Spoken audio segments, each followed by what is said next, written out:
Moikka! Mä ajattelin tehdä nyt vähän poikkeuksellisesti tällaisen vlogityyppisen postauksen ja vähän ehkä selventää tätä, että miksi on ollut niin pitkään tauolla. Tai no ei nyt tauolla, mutta ei ole vaan tullut kirjoiteltua blogia. Ja isoin juttu varmaan sen jälkeen, kun mä oon viimeksi muistaakseni 21. päivä heinäkuuta kirjoittanut, niin on se, että mä oon muuttanut. Ja minulla tarkoitan minua ja Rebekkaa ja Armia. Ja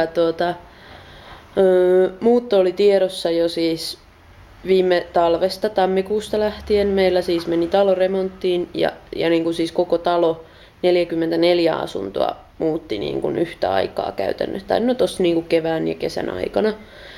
Mutta mä en oo sitä vaan nyt niin kuin blogissa kauheasti kuulutellut. Joo. Ja mä muutin itse asiassa, mä asuin aika lailla keskustassa ja mulla oli työmatkaa 660 metriä ja mä muutin 600 metriä työpaikkaa lähemmäs. Eli mä asun tällä hetkellä ihan keskustassa. Ja se nyt on epäolennaista sinänsä, mutta mä oon elokuun aikana väsähdin aika paljon. Mä oon jotenkin ollut nyt sellainen, että mä oon tehnyt tosi pitkää duunipötköä. Niin kun puhutaan siis 120 tunnista 3 viikkoa. Ja okei, se ei nyt ole ehkä mitenkään, tai no 100-120 tunnista. Ja se ei ehkä ole paljon, mutta kun ne on kaikki yövuoroa, niin se jotenkin niin kuin vielä kasaantuu. Ja mä oon nukkunut sellaista 12 tuntia yövuorojen jälkeen. Eli kun mä oon aamulla 7 päässyt töistä, niin elokuu meni aika lailla siinä, että mä oon mennyt 8-9 aikaa aamulla nukkuun ja herännyt käytännössä 8-9 aikaa illalla. Jonka jälkeen mä oon käyttänyt koirat ja siitä pari tuntia ja mennyt uudestaan töihin. Mä en ole kauheasti ei ole sitten niin kuin jaksanut. Blogi on ollut tavallaan koko ajan mielessä ja mä oon ottanut kuvia ja tälleen, mutta ei vaan saa aikaiseksi sitä tuntia tai 2 pyhittää siihen, että sen postauksen näpyttäisi valmiiksi ja pistäisi pihalle. Eli siis niin kuin julkaisis. Lisäksi mä oon päässyt langattoman netin piiriin. Mulla oli ennen Mokkula, tai on se edelleen sillain, mutta kuitenkin.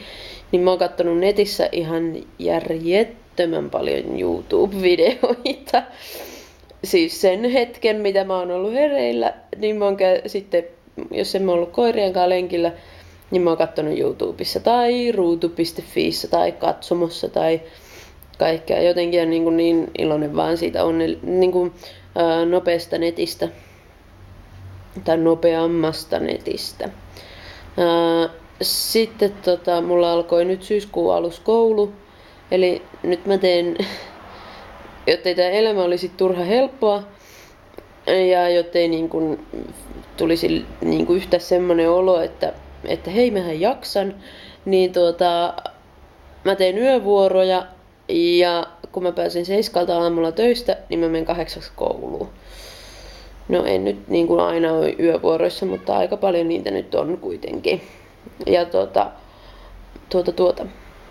Sitten kun mä tuun koulusta, niin mä menen nukkumaan ja sen tietää sitten, miten näiden postausten käy. Mutta kyllä mä yritän nyt